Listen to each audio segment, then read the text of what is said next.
আসসালামু আলাইকুম রহমতুল্লাহ বরকাতু। আলহামদুলিল্লাহ, আমাদের প্রিয় ওসমান হাদি ভাইয়ের খুনিকে শুটার ফয়সাল এবং তার সহযোগীকে আজকে কলকাতার আদালতে হাজির করা হয়েছে এবং সাংবাদিকরা তাকে অনেক প্রশ্ন করছে। সেই প্রশ্নের জবাবে সে কি বলছে, ভিডিওটা দেখেন। ফয়সাল ভাই, আপনার বিরুদ্ধে যে অভিযোগ, কি বলবেন? অভিযোগের সত্যতা কি? কার কথাতে হাদিকে হত্যা করা হয়েছিল ফয়সাল? কে বলেছিল? কি বলবেন আপনি বলুন। কার কথাতে হত্যা করেছিলেন? আপনি কার কথা বলেছে? দাদা দাদা কি হয়েছে ঘটনাটা বলো। হ্যাঁ, তুমি ফাঁসানো হয়েছে? ছিলে না? ফাঁসাচ্ছে কারা? ফাঁসাচ্ছে কারা? ফাঁসাচ্ছে কারা? ফাঁসাচ্ছে কারা? ফাঁসাচ্ছে কারা? তাহলে তুমি পালালে কেন? আগো পালালে কেন ভাই? ফয়সাল কি ভারতে বসে ভিডিও পাঠিয়েছিল? আমি দুবাইতে আছি।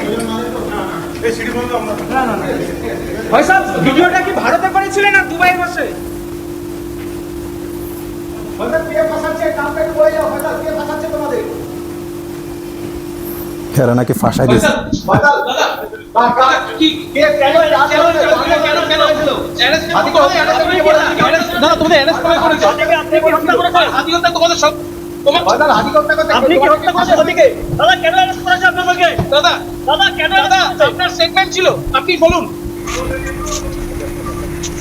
ফয়সাল ভাই ঘটনাটা বলুন, কি হয়েছিল? কি বলবেন? সব অভিযোগের সত্যতা কি? কার কথাতে হাদিকে হত্যা করা হয়েছিল ফয়সাল? কে বলেছিল? কি বলবেন আপনি বলুন। ফয়সাল কেউ ফাঁসিয়েছে নাকি? করেছিলেন আপনাদের কি ফাঁসানো হয়েছে? দাদা দাদা কি হয়েছে ঘটনাটা বলো। আপনাদের কি হ্যাঁ তুমি ফাঁসানো হয়েছে?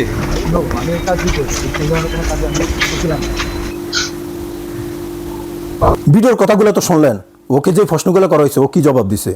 আমরা চাই এই শুটার ফয়সাল এবং তার সহযোগীকে খুব দ্রুত যেন বাংলাদেশে ফেরত দেওয়া হয়, বাংলাদেশে এনে তাদেরকে যেন খুব তাড়াতাড়ি ফাঁসি কার্যকর করা হয়। কারণ আমাদের ওসমান হাদি ভাইয়ের একটি আশা ছিল, তাকে যদি কেউ খুন করা হয় তার খুনির বিচার যেন এই বাংলার বুকে করা হয়। শুধু তাই নয়, এই শুটার ফয়সালের পিছনে যারা ইন্ধন দিছে, যারা শেল্টার দিছে, তাদেরকেও যেন বিচারের মুখোমুখি করা হয়। ভিডিওটা কেমন লাগলো দয়া করে জানাবেন, আর আপনাদের মতামত জানাবেন, আর ভিডিওটা বেশি বেশি করে শেয়ার করে দিবেন যাতে সবাই জানতে পারে।